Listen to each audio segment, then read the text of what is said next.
ශ්‍රාමික ඉංජිනේරු සංස්ථාවේ විද්‍යාර්ථී කාර්මික ශිල්පී ජී.ජී. අබේරත්න මහත්මයාට ගෞරවයෙන් ආරාධනා කරන සිටිනවා.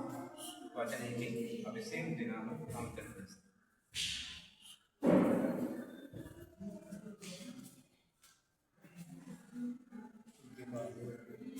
මහා සංඝරත්නය නමස්කාර. ඒ වගේම අද දින මෙවන් කාර්යයකට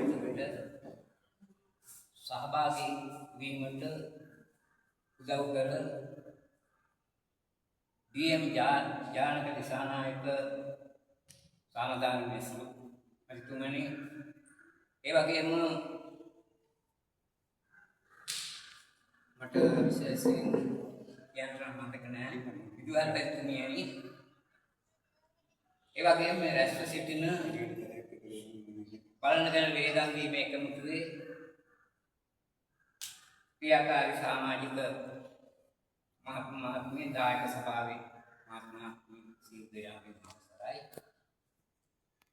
අත් වශයෙන්ම මේට අවුරුදු 60කට ප්‍රථම මේ ලෝකයේ දුර්ලභම කාරණා 4කට අයත් මනුෂ්‍ය ලෝකයේ උත්පත්තියක් ලැබලා, ඒ වගේම වටිනා දෙමව්පියෝ දෙපළකට උතුම්මන් කෙනෙක් විදිහට ඉපදිලා මේ සංසාර ගමනේ එක් නවාතම් පොලකදී අවුරුදු 60ක් වෙනකන් මේ ආපු ගමන ආපහු හැරිලා බලනකොට ඇත්තෙම මට පසුතැවීමක් කියලා දෙයක් නෑ. මොකද ඒකට හේතුව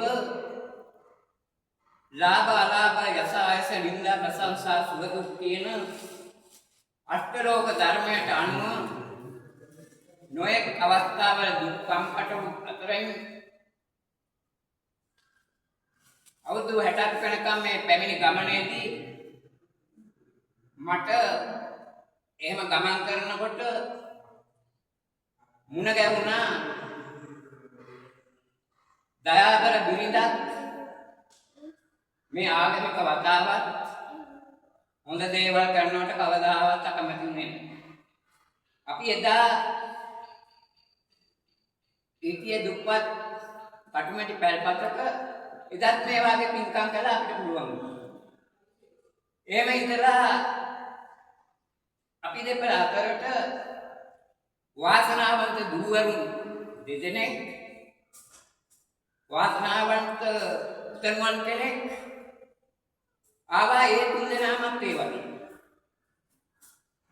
සුවතිකී කරු දෙක්, ඒ වගේම හොඳ ආදර්ශමත් දියණියන් දෙපළක් අපි දෙන්නගේ ජීවිතයට එකතු වුණාට පස්සේ තමයි මට රාජ්‍ය ඉංජිනේරු සංස්ථාවේ රැකියාවක් ලැබුණා. ඒ අතරේදී මට කල්යාණ මිත්‍රයෙක් මුණ ගැහුණා. බුද්ධ දේශනාවේ හැටියට අපි නිතර කතා බහ කරනකොට එතුමාගේ වැඩපිළිවෙළවල් කතා බහ ආශ්‍රය කරනකොට ඇත්තෙන්ම කල්යාණ මිත්‍රයෙක් කියලා වැටුණා. මොකද මේ ලේ දන් දීමේ ව්‍යාපාරවල් මේ ළඟදී මම දැක්කා ජනමාධ්‍යයෙන් කෙස් දන් දීම, ලේ දන් දීම වගේ තවත් පින්කමක් ඇතුළු පින්කම් 3ක් එකම දිනේදී සම්බන්ධ කරගෙන ඒ දේවල් කරන ශ්‍රේෂ්ඨ උතුම් පුජ්‍යලෙක්. ඊට පස්සේ මගේ දරුවන් 3 දෙනා අතරට තවත් එක දුවරෙක්, දියණියක්, ඒ වගේම පුතණුවන් කෙනෙක් සම්බන්ධ වුණා. ඒ දෙපළත් ඒ වගේ, ඒ දෙපළගේ ඥාති පිරිසත් ඒ වගේ මේ ආගමික වතාවත් වලට කවදාවත් එපා කියන කෙනෙක්වත් කොච්චර දුන්නේ ඇයි කියන කෙනෙක්වත් නෙවෙයි. අපේ පවුලේ සියලු දෙනාම ඒ වගේ දැහැමිව ජීවත් වෙන පිරිසක් සල්ලිකාරු නොවුණා. ආරෝග්‍ය පරමාලාභ සන්තුට්ටි පරමන්දනං කියන විදිහට අපිට මෙතෙක් වෙනකන් යම් කිසි රෝග බාධා හැදෙනවා. නමුත් අද මේ වෙනකොට මේ පරිත්‍යාගයන් කරලා මේ දුවා දරුවන් අතර ඒ අයට ආදර්ශමත් විදියට ජීවත් වෙන්න මඟ සැලසිලා තියෙන්නේ මේ ආගමික වතාවත් වල යෙදෙමින් ඒ බුදු සසුනට ආශිර්වාද කරමින් බුදු සසුනේ ආශිර්වාදය අපි ලබමින් ඒ අවස්ථාවට අපේ පවුලේ සියලු දෙනාම සහයෝගය දෙනෙමු. ඒ නිසා අවසාන වතාවට මම කියන්න කැමති ඇත්තෙන්ම ඒ මුණ ගැහුණු කල්යාණ මිත්‍රයා අද අපේ ඉදිරිපිට ඉන්න ජානක දිසානායක සාමදාන විනිසුරුතුමන් ශ්‍රේෂ්ඨ ආගමික වතාව සිදු කරන හොඳ බෞද්ධ දාර්ශනිකයෙක් බෞද්ධයෙක් කියලා දන්න නිසා තමයි මම විතර කතා කරේ නැතත් දැනට මාසයකට විතර ප්‍රථම මම ඉන්න ගමන් කතා කරලා කිව්වා මෙහෙමයි මල්ලි මෙහෙම දෙයක් කියනවා. එතකොට මෙතුමා කියා හිටියා මේ වාගේ වැඩ පිළිවෙලක් තිබ්බා දන්නන්න දෙයක්වත් නැහැ. නම්බර් එක දෙන්නට මොකද ඇත්තම මගේ ෆෝන් එක නැතිලා තිබුණා. ඒ පාර මම කිව්වා මල්ලි මේකයි එන්න දෙයක්වත් නැහැ. දැන් ඉතින් ලේ දන් දෙන්න දෙයක් නෑ. උඩු 60 වෙනකන් තැන ලේ ගන්නේ. මේමයි මගේ උපන්දිනය තියෙනවා අප්‍රේල් 8 වෙනිදා. මේමයි එදාට පුළුවන් මට යම් දෙයක් කරන්න මෙහෙමයි කියනකොට එතුමා ඒ දිනේටම මේ සුළු පිළිසකට ආරාධනා කළා. එතුමාට වැඩ රාජකාරී 1000ක් තියද්දී තමයි මේ දේ යොදාගත්තේ. ඒ වගේම මගේ දුවා දරුවන්ට ඒ වගේම දඹුල්ල ප්‍රදේශයෙන් අපේ මාසිනා එයා මෙතෙන්ට ඇවිල්ලා ඉන්නවා. මොකද අපේ පුතාගේ මාමණ්ඩි අපි සෑම සියලු දෙනාම ඒක රාශි වෙලා අපි හොඳ ගමනක් ආයුතුයි.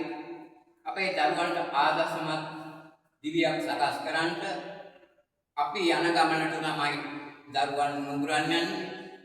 හැබැයි මම උපන් දිනයක් කියන එක මේ මෑතක් වෙනකම් මම ගත්තේ නැහැ. මොකද හේතුව අපිට ඒව සමරන්න තරම් වාතාවරණයක් තිබුණේ නැහැ. පසුව මගේ දුවා දරුවන් ලොකු මහත් වෙලා ඒ කට්ටියට අපි පෙන්න මාර්ගයේ ඒ කට්ටිය ගිහිල්ලා හොඳින් ඉන්නකොට දැන් අවුරුදු කීපයක්ම ඒ අය උනන්දු වෙලා මෑණියුත් එක්කම සාකච්ඡා කළා. මම දන්නේ නැහැ වෙලාවට අපේ බෑන්ඩ්මන් චාම රත්නායක මහත්මයා ඒ වගේම එම දියණියත් අපේ උතනුමන් මේ යේලි ඒ කියන සැවොම හැම අවුරුද්දකම පුළුවන් වෙච්ච දැන් අවුරුදු කීපයක ඉඳලා අඩුපාඩුවක් නැතුව මට ඒ දිනේට මම දන්නේ නැහැ තෑගි බෝ කියලා දීලා කතා. පස්සේ මම කල්පනා කරා මෙතුමන් මෙහෙම කතා කරාට පස්සේ මගේ 60 වෙනි අවුරුද්දට මට දරුවන්ට ආදර්ශමත් වෙන්න ඒගොල්ලන්ට නිකන් සිද්ධ වෙන විදියට වැඩක් කරගන්න ඕන. මෙහෙමයි කියනකන් ඉඳලා තමයි මෙතුමා මේ දේ කරගුවා අයියා මෙහෙමයි කියලා කීවට පස්සේ මම ඉතාම සතුටින් මේ දේ පරිත්‍යාග කරේ. අපිට ගරු බුහුමන ලැබීමටවත් ටයිටල් එක තර කර ගැනීමටවත් නෙවෙයි මේ දේ කරන්නේ.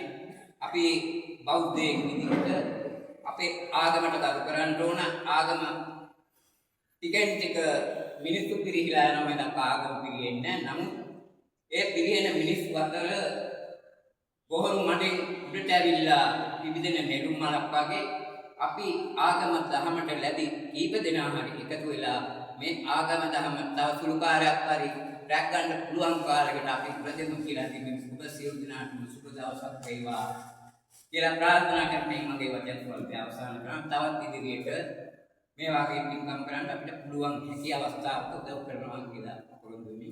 මගේ වචන සුබ වෙනවා.